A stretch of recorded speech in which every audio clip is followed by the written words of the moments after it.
திருவையாருடைய அந்த இயற்கைகளை பார்க்கிற ஞானசம்பந்தர்.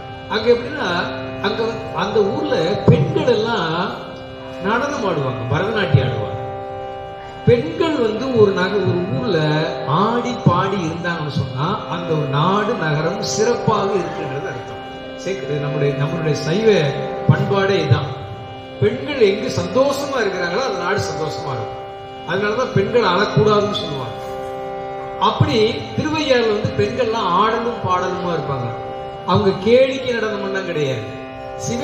சிவஸ்துதிகளை, சிவ தோத்திரங்களை ஆடிக்கொண்டும் பாடிக்கொண்டு இருப்பார்கள்.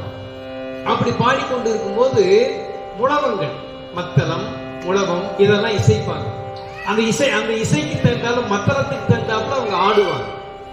அந்த மத்தள ஓசை ஒவ்வொரு இடத்துலயும் கேட்கும், ஒவ்வொரு வீட்லயும் கேட்கும், ஒவ்வொரு அரங்கத்திலையும் கேட்கும், கோயிலை சுத்தி கேட்கும். அப்படி சொல்ல ஊரெல்லாம் கேட்கும். எங்க பார்த்தாலும் பெண்கள் ஆடுவதும் மத்தளம் முழங்குவதையும் கண்டா எப்படி இருக்கும், எப்படி இருக்குன்னு ஞானசம்பந்தர் சொல்றாரு.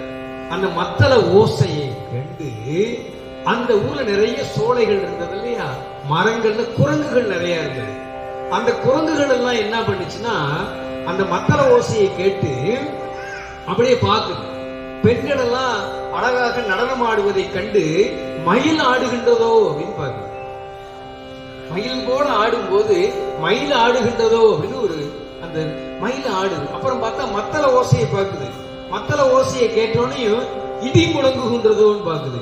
இடி இடிச்சா மழை பெய்யுமே அப்படி சொல்லி மரத்து மேல ஏறி வானத்தை அப்படி பார்க்குது, மழை எப்ப பெய்யும். அது ஞானசம்பந்தர் அதை படம் பிடிச்சு காட்டுறாரு இந்த இடத்துல. அது அருமையா சொல்றாரு பாருங்க. வலம் வந்த மடவார்கள் பெண்கள் நடமாட முழவு அதிர மழை என்று அஞ்சி, மழை வருதோ அப்படின்னு பயம் அடுத்து மழை வந்துச்சு அதை பாதுகாத்துக்கணுங்களே. மழை என்று அஞ்சி சிலமந்தி அளமந்து மரமேறி முகிழ் வாக்கும் திருவையாரே இது இலக்கிய சுவை. சாமி ரெண்டையும் கொடுப்பார், தத்துவத்தை கொடுக்கின்ற இலக்கிய சுவையை கொடுப்பார்.